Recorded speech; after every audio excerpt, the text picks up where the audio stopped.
제가 한 살 한 살 나이를 먹으면 먹을수록 부모 역할을 하는 것이 참 힘들다는 것을 느낍니다. 이제 8살이 된 제 아들, 예전에는 어디 가자 어디 가자 이렇게 때를 쓰지 않는데 초등학교 들어가고 난 이후에 그렇게 가고 싶은 곳이 많습니다. 집에 가는 것보다 밤늦게 노는 것을 더 좋아하는 이제 시기가 된 것 같습니다. 그래서 오랜만에 제가 우리 가족들과 함께 어린이날 맞이하여 테마파크를 갔습니다. 그런데 사람들이 너무너무 많이 있었습니다. 5월 5일 코로나가 이제 어느 정도 많이 수그러든 이후에 사람들이 테마파크를 비롯해 가지고 사람들이 갈 만한 곳은 인산이대를 이루었습니다. 그동안 코로나로 인하여 답답한 모든 것들을 청산하는 것처럼 사람들이 붐볐습니다. 지금 사진 2장을 보여드리겠습니다. 이 첫 번째 사진은 용인에 있는 한 테마파크입니다. 와, 사람이 너무 많습니다. 여기서 자기 자녀를 잃어버리면 찾을 길이 없을 정도입니다. 한 장 더 보겠습니다. 여기는 서울에 있는 한 테마파크입니다. 1시간 반 만에 제한된 입장 인원이 꽉 찼기 때문에 더 이상 사람들이 들어가지 못했다고 합니다. 저 역시도 부산에 있는 테마파크를 갔습니다. 소문에 의하면 탈 게 별로 없어서 사람이 별로 없을 거라고 생각했습니다. 그런데 그것도 12시 이후에 사람들이 입장을 못했다고 합니다. 설마 하면서 아직까지 제가 체력 있다라고 해가지고 마음껏 놀자라고 생각한 나머지 열심히 아이들과 다녔습니다. 그런데 시간이 지나면 지날수록 힘이 듭니다. 빨리 집에 가고 싶은 마음, 귀찮게 구는 아이들이 괜히 싫어지고 미워지는 그런 마음이 생겼습니다. 그러면서 과연 이렇게 많은 부모와 함께 나온 이 아이들, 이 어린이날에 이 아이들이 행복했으면 좋겠다라는 생각이 들었습니다. 그러면서 함께 갔던 제 자녀들도 이날만큼 가장 행복한 아이들이 되었으면 좋겠다라는 생각이 들었습니다. 그러면서 이 아이들을 가장 행복하게 할 수 있는 방법이 뭘까라는 생각을 해보았습니다. 이 아이들은 가장 행복하기 위해서는 맛있는 음식을 먹을 수도 있고 좋은 선물을 가질 수도 있습니다. 재밌는 놀이기구를 탈 수도 있습니다. 그런데 그때의 제 경험상은 선물도 아니고 힘들지만 아이들 마음을 함께 나누고 웃어주고 감정이 목구멍까지 차더라도 아이들 위해서면 3시간, 4시간 줄 쓸 수 있는 그런 아빠가 좋은 아빠구나라는 것을 느꼈습니다. 저는 그때 알았습니다. 왜 어르신들이 선글라스를 끼고 다니는지, 환한 얼굴을 숨기기 위해서 끼고 다녔구나. 저는 그것을 알았습니다. 왜냐하면 그 더운 날 햇볕에 2시간, 3시간 한계를 타기 위해서 기본 1시간을 기다려야 됩니다. 근데 너무너무 힘이 듭니다. 배는 고픈데 밥은 먹기 싫어하고 사달라는 것도 많고 타고 싶은 것도 많고 정말 이해할 수 없는 그런 상황이지만 그래도 행복한 자녀를 생각하면서 줄을 섰습니다. 정말 반나절 이상을 줄을 섰는데 놀이기구는 3개밖에 못 탔습니다. 그러면서도 아이들이 기뻐한 걸 보면 한편 후회 없는 시간을 보냈다라고 생각을 했습니다. 우리가 한 번쯤 생각해 봐야 될 게 있는데 가장 행복한 부모가 되기 위해서, 가장 행복한 자녀가 되기 위해서 좋은 직장, 좋은 스펙, 화려한 세상의 것들을 갖는 것이 과연 좋은 것일까? 과연 이 테마파크의 좋은 부모는 세상이 알아주는 직업을 가진 부모일까? 키가 크고 용모가 출중한 부모일까? 아니라는 겁니다. 부모가 어떠한 직업을 가지든 부모가 어떠한 외모를 가지든 마음을 알아주고 힘들지만 웃어줄 수 있는 부모가 가장 좋은 부모라는 것입니다.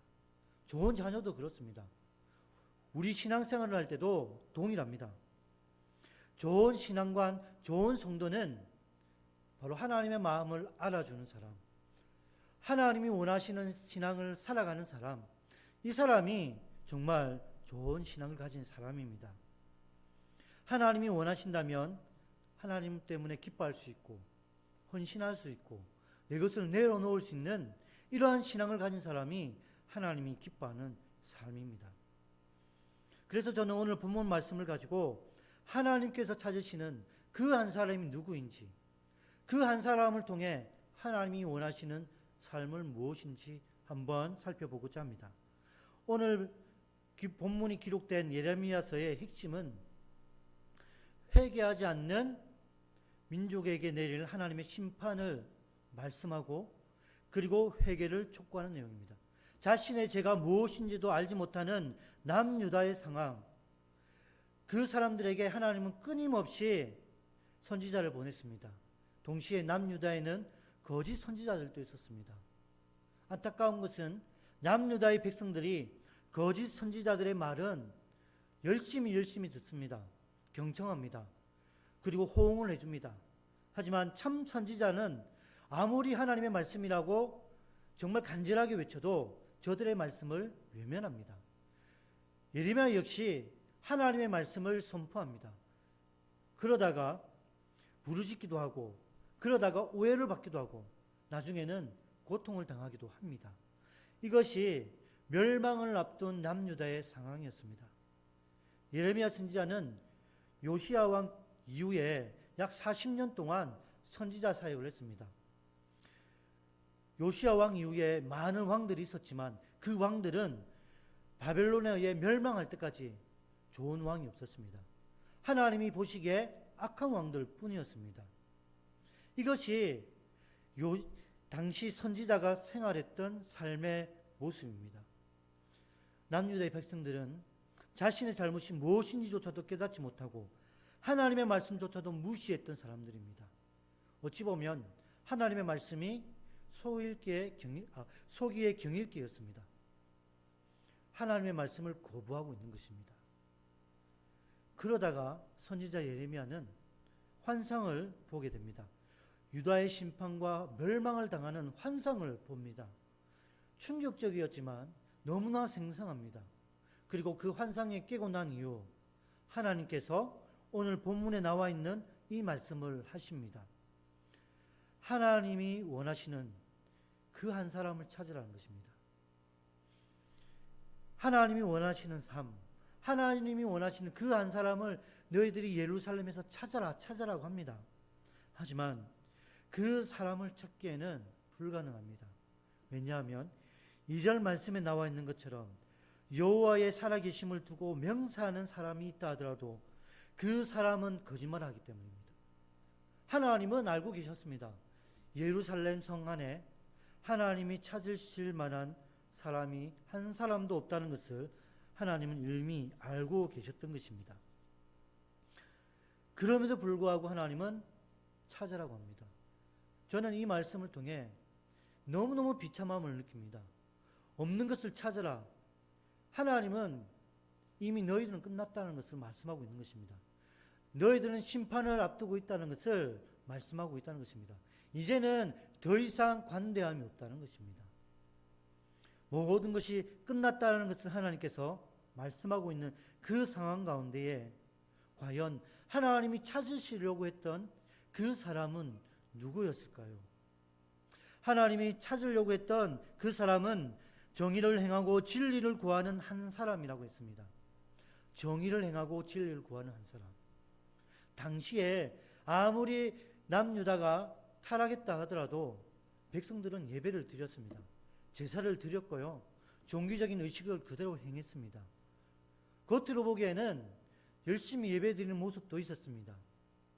겉으로 보기에는 정의를 행하는 것처럼 보이고 자칭 진리를 위해 살아간다는 사람도 있었을 것입니다. 그런데 하나님은 정의를 행하고 진리를 구하는 그 한 사람을 찾아라는 것입니다. 성경은 우리가 외적으로 행하는 그것보다 우리의 마음을 중요시 여깁니다. 겉으로는 거룩하게 예배드리고 겉으로는 하나님 앞에 최선을 다해 제물을 바친다 하더라도 하나님은 그 마음속에 하나님을 향한 마음이 없으면 하나님은 그 행위를, 그 예배를 인정하지 아니하십니다. 남유다의 상황이 그랬던 것입니다. 저는 한 사람도 찾지 못했던 그 상황을 보면서 마치 창세기에 일어났던 소돔과 고모라의 심판을 연상케 합니다. 창세기 18장을 보면 하나님께서는 소돔과 고모라를 심판하기로 작정하십니다. 이 사실을 알았던 아브라함이 하나님 앞에 간절하게 나아갑니다. 만일 그 소돔성에 50명의 의로운 사람이 있다면 하나님 어떻게 하시겠습니까? 그래도 그 성을 멸망하시겠습니까? 아니면 50명의 그 의로운 사람을 생각하여 그 성을 용서하시겠습니까? 너무나 뻔뻔한 말입니다. 그러나 아브라함에게 있어서는 간절함이 있었습니다. 하나님 50명 때문이라도 용서해달라는 겁니다. 그러자 하나님께서는 만일 소돔성에 의로운 사람 50명을 찾으면 그들을 생각하여 그 성을 용서해 주겠다라고 하십니다. 아브라함은 다시 한번 하나님 앞에 간청을 합니다. 만일 의로운 사람이 45명이 있다면 하나님 어떻게 하겠습니까? 그리고 하나님 40명이면 어떻게 하겠습니까? 20명이면 어떻게 하겠습니까? 그리고 맨 마지막에 아브라함은 마지막으로 하나님 앞에 정말 간청합니다. 주여, 노하지 마소서. 내가 한 번만 더 말씀드리겠습니다. 만일 그 성에 의로운 사람 10명을 찾으신다면 어떻게 하시겠습니까? 하나님께서는 의로운 사람이 10명만 있어도 내가 그 성을 멸망시키지 않겠다라고 말씀하십니다. 그런데 그 성 안에는 의로운 사람 10명이 없었습니다. 하나님의 작정하신 대로 소돔과 고모라는 심판을 당하게 되었습니다. 여기에도 하나님 앞에 예배드리는 사람이 있었을 겁니다. 그러나 소돔과 고모라에는 하나님이 찾으시는 그 10명의 사람이 없었습니다. 하나님이 찾으시는 의로운 사람, 진리를 구하고 정의를 행하는 사람은 적어도 자신의 중심을 하나님 앞에 향하여야 하는 사람, 하나님을 경외하는 사람, 하나님을 믿고 신뢰하는 사람입니다. 그냥 종교적인 행위에서 드러나는 거룩함이 아니라 그 마음속 깊이 우러나오는 거룩한 사람, 그 마음속 깊이 우러나는 참된 예배자의 삶입니다. 창세기 22장에는 하나님께서 아브라함을 시험하는 장면이 나옵니다. 하나님이 아브라함에게 모리아 땅으로 가서 너 독자 이삭을 바치라고 하십니다. 번제를 드리라고 말씀하십니다. 그리고 아브라함은 묵묵하게 하나님이 말씀하신 그 말씀대로 순종합니다. 그리고 마지막 그 아들을 제물로 드리기 위해 칼을 번쩍하게 들었을 때 하나님께서는 내 아들 내 독자까지도 내게 아끼지 아니하였으니 내가 이제야 내 하나님을 경외하는 줄을 아노라, 이렇게 말씀하십니다. 여러분, 그냥 가식과 외식과 형식이 아니었습니다. 아브라함은 하나님의 약속을 믿고 자기 독자 이삭을 제물로 바치려고 했습니다. 설마 이런 말이 아닙니다. 하나님께 모든 걸 맡겼던 아브라함은 그 독자 이삭까지 하나님의 모든 것들을 믿고 맡겼던 것입니다. 거기에서 경외함이 나옵니다. 우리의 인생 모든 것을 맡겼을 때에 경외함이 드러나고 하나님을 사랑하는 마음이 드러날 수 있는 것입니다. 우리는 하나님 앞에 간절히 기도하면서도 그 하나님을 철저하게 믿지 않고 그 말씀대로 철저하게 순종하지 않으면 그 간절함은 하나님 앞에서 어찌 보면 외식으로 보일 수 있습니다. 내가 기도한 대로 그리고 말씀대로 살아간다는 것은 정말 다 내려놓고 하나님만 바라보는 것입니다. 하나님 지혜 달라고 기도합니다. 하나님 앞에 쓰임받기 위해 기도합니다. 그런데 세상과 타협하고 공부와 타협하고 나의 게으름과 타협하고 나의 정욕과 욕망과 타협버리면 그거는 하나님을 경외하는 게 아닙니다. 여러분, 이사야서 서두에 엄청 무서운 말씀이 나옵니다. 그게 뭐냐면 너희 예배 드리지 말라는 겁니다. 너희 예배가 가증스럽다는 겁니다. 종교적으로 나를 위해 기도하고 예배를 드리고 제물을 바친다지만 너희 마음이 나를 떠났기 때문에 너희 종교 행식이 가증스럽다는 겁니다. 하나님이 찾으시는 사람은 세상으로 볼 때 좋은 스펙이나 외모나 훌륭한 인물이 아니라 어린아이처럼 하나님 아버지만 바라보며 의지할 수 있는 사람입니다. 제가 놀이동산에서 그런 마음을 가졌습니다. 우리 아이들은 나만 믿고 이렇게 같이 왔는데 내가 여기서 짜증내고 여기서 투덜거리고 아이들이 하고 싶은 대로 하지 않고 내 마음대로 해버리면 이 아이들 얼마나 슬퍼할까. 나만 믿고 있는 이 아이들, 그 믿고 있는 이 아이들 때문에 수고하게 되고 땀 흘리면서 줄을 쓸 수 있었던 겁니다. 우리 하나님도 그렇습니다. 우리가 하나님만 믿고 있으면 세상에 의지할 데 없는 하나님의 백성, 하나님의 자녀인 우리를 생각해서 하나님은 우리의 필요한 것들을 도와주시고 우리의 연약한 부분들을 강함으로 바꿔 주실 것입니다. 사랑하는 성도 여러분, 하나님이 원하시는 것은 절대적인 믿음과 절대적인 순종함입니다. 그곳에 하나님이 찾으시는 한 사람이 드러나는 것입니다. 성경을 보면 하나님께서 역사하시고 통치하시고 이끌어가시는 사람들을 보게 됩니다. 그 사람 중에 한 사람이 바로 다윗입니다. 사무엘상 16장을 보면 하나님께서는 불순종한 사울을 대신하여 한 사람을 세우기를 원하십니다. 그 사람의 이름은 다윗이었습니다. 그러나 다윗은 이새의 마지막 막내 아들이었습니다.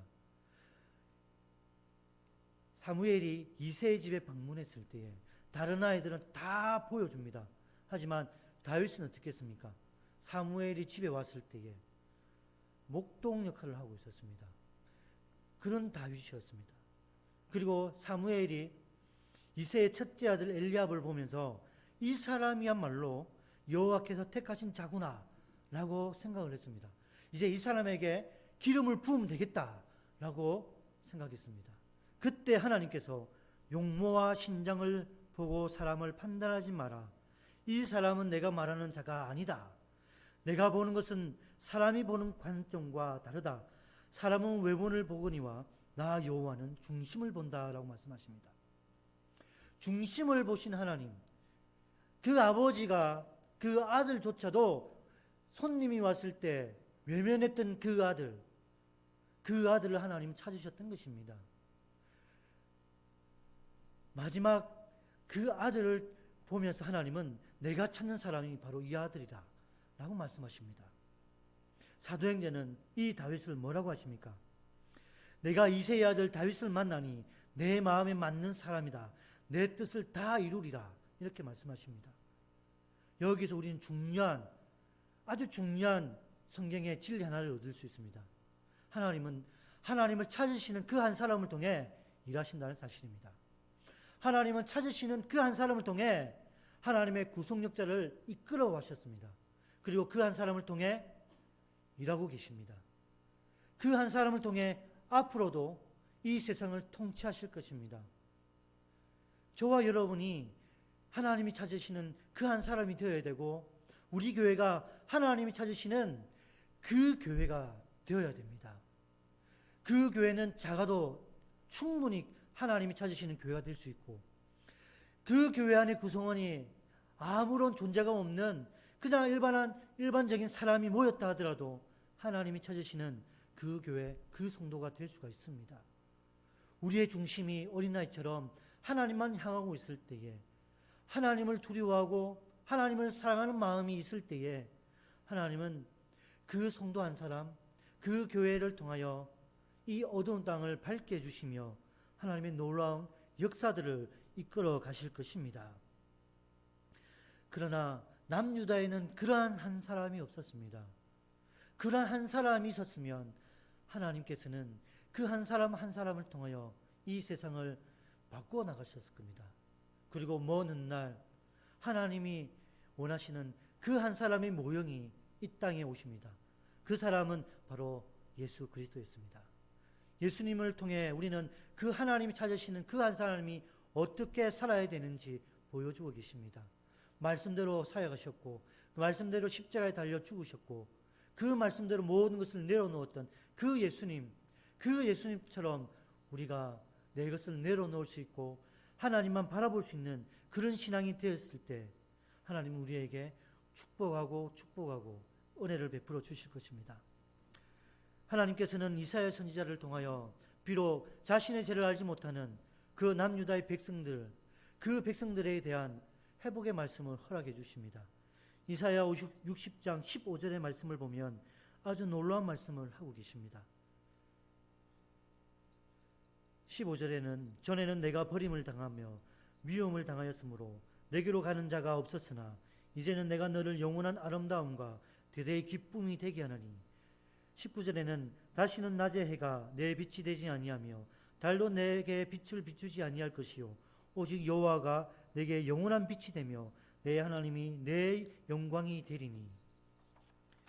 그리고 20절을 보면 다시는 내 해가 지지 아니하며 내 달이 물러가지 아니할 것은 여호와가 내 영원한 빛이 되고 내 슬픔의 날이 끝날 것입니다. 21절을 보면 내 백성이 다 이롭게 되어 영원히 땅을 차지하리니 그들은 내가 심은 가지요 내가 손으로 만든 것으로서 나의 영광을 나타낼 것인즉. 22절에는 그 작은 자가 천명을 이루겠고 그 약한 자가 강국을 이룰 것이라. 때가 되면 나 여호와가 속히 이루리라. 여러분, 범죄하고 타락한 민족에게 예수 그리스도를 통해 회복의 말씀을 주십니다. 그리고 하나님의 백성 모든 사람들이 하나님이 찾으시는 그 한 사람이 되라고 말씀하고 있는 것입니다. 하나님께서는 언제나 하나님의 영광을 위해 하나님의 한 사람을 찾으셨습니다. 하나님께서 찾으시는 그 한 사람은 하나님을 사랑하는 것뿐만 아니라 하나님을 위해 살아가는 사람들입니다. 방금 전에는 제가 여러분에게 하나님을 찾으시는 그 한 사람이 우리 교회가 되고 여러분이 되었으면 좋겠다고 말씀하십니다. 그러나 이제 다시 한번 여러분에게 고민합니다. 하나님이 찾으시는 그 한 사람은 바로 여러분입니다.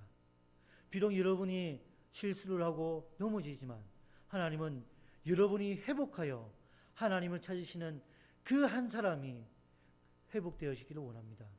여러분이 하나님이 찾으시는 그 한 사람의 삶으로 회복되어 하나님의 영광을 드러내며 그 한 사람이 찾으시는 그 교회가 되어 우리 교회가 하나님이 주신 사명을 잘 감당할 길을 간절히 소원합니다. 세상의 많은 사람 중에 하나님께서는 여러분을 찾으셨습니다. 여러분을 기다리고 계십니다. 그리고 여러분이 세상 속에 나아가 그리스도의 영광을 위해 살아가기를 원하십니다. 힘이 없습니다. 연약합니다. 물질도 없습니다. 그러나 하나님에게는 힘도 많으시고 능력도 많으시고 물질도 많으시고 전능하신 분이십니다. 하나님이 원하신다면 연약한 여러분 한 사람 한 사람을 통하여 부유함을 더해주시고 치유함을 더해주시며 능력을 더해주셔서 여러분 한 사람을 통해 천명을 이루고 연약한 우리 교회를 통하여 강국을 이루어 가실 것입니다. 하나님이 찾으신 그 한 사람, 여러분이 축복된 길을 걸어가기 원합니다. 우리 교회가 지금 이 모든 것들을 하나님 앞에 화평을 이루고 하나님만 바라보며 하나님이 뜻하시는 믿음의 공동체가 설 수 있도록 함께 기도하고 노력하기를 간절히 소원합니다.